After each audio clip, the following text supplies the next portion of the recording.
So, can you describe to me what's going to be the most important issue, the biggest question, just for the health care service in the future? Well, I think there are two things. One is that the system will need to transform itself to deal with chronic disease. And the second thing is that we have to actually get a bit more upstream and start dealing with some of the social determinants. So we know education, we know lifestyle, we know environment, and these are very, very important to chronic disease prevention. And even when you have a chronic disease, to managing it, these are all important elements. So I think those are the two challenges. I'm very positive, and I'm positive for three reasons. One is that the creatures who will enter into this zone, who will have chronic disease, will be huge in number because it will be all the baby boomers. The baby boomers are quite well educated. They're actually quite demanding as well. They don't want to lay back and have a passive lifestyle. They want to be a very active, engaged lifestyle. So I think they will be the engine that will start to transform the system. They will demand it. I think the second thing about that is that they will start probably wanting to go into second and third employments, and I think that they will be wealthy enough to drive some of the changes that need to take place.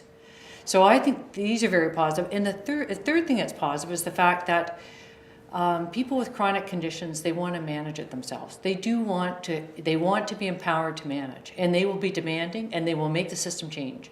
And they will be equipped through the internet and many other sources of knowledge. They'll be empowered to do that. And if it's not from their own local environment, they will seek it globally. So I think there will be lots of fuel to go into that engine. So that's, I think, a good thing. And the other thing is that they'll want to live at home. They don't want to sell their home and move into a hospital for the rest of their life. They will want to take the cheapest option, which is for them to live at home and be supported at home. And I think they will develop an infrastructure that will, of friends and caregivers and supporters who will engage with them in that goal. So I'm quite excited by that.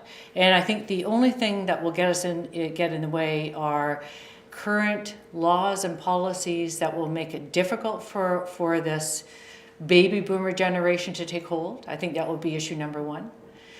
Issue number two is going to be how are we handling new technologies, new drugs? How are we handling personalized medicine? How are we handling the genomic revolution? If we don't take a proactive approach to that, we are at risk of bankrupting our system by adopting through various corridors or avenues for it entering into the system a series of technologies that have very, very limited value and are going to be very, very costly. So I think that's critical that we actually deal with that issue.